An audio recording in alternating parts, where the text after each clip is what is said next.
Hi friends. In this video you will learn what are the principal areas of preformulation research. We will discuss about the various physical properties that are considered during preformulation studies. This video is brought to you by JAYAPAL REDDY from JP Pharma and Technical Tutorials channel.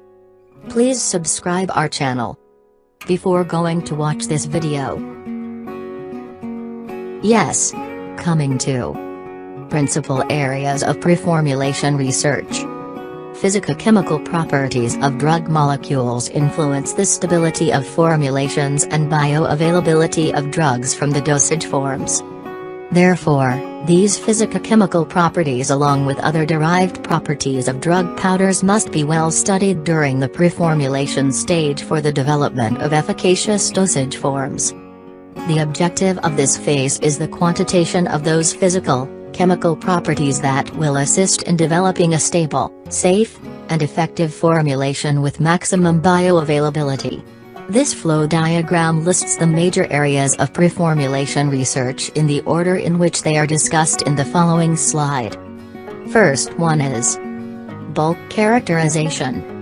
Second one is solubility analysis. Third one is stability analysis. Bulk characterization. In this section, we are going to discuss about physical aspects of preformulation, that is 1. Crystallinity and polymorphism.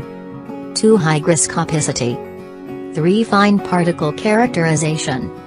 4. Powder flow. Next, second section. Solubility analysis. In this section, we will learn about 1. Ionization constant pK. 2. pH solubility profile. 3. Common ion effect KSP. 4. Thermal effects.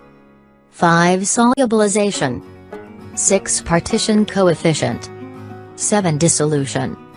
In next section, we will learn about 1. Stability in toxicology formulations. 2. Solution stability includes pH stability profile. 3. Solid state stability includes bulk stability and compatibility. Next, coming to bulk characterization.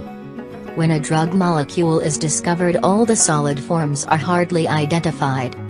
So, during bulk characterization the following characteristics are studied: crystallinity and polymorphism, hygroscopicity, fine particle characterization, powder flow.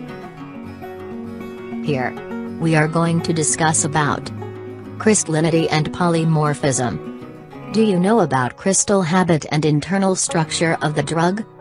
Crystal habit and the internal structure of a drug can affect bulk and physicochemical properties, which range from flowability to chemical stability.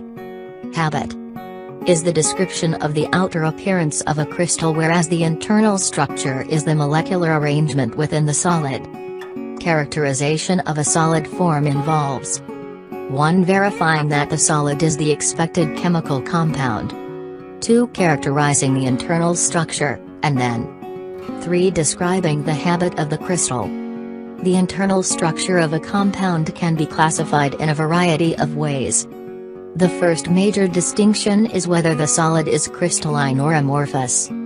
A crystalline compound may contain either a stoichiometric or non-stoichiometric amount of crystallization solvent. First one is a single internal structure. For a compound can have several different habits, depending on the environment for growing crystals. Next, what do you mean by polymorphs? When a substance exists in more than one crystalline form, the various forms are called polymorphs and the phenomenon as polymorphism.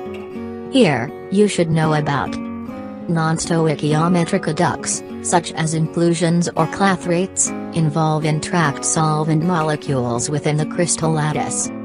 Usually, this adduct is undesirable, owing to its lack of reproducibility, and should be avoided for development. Here, what is meant by adduct?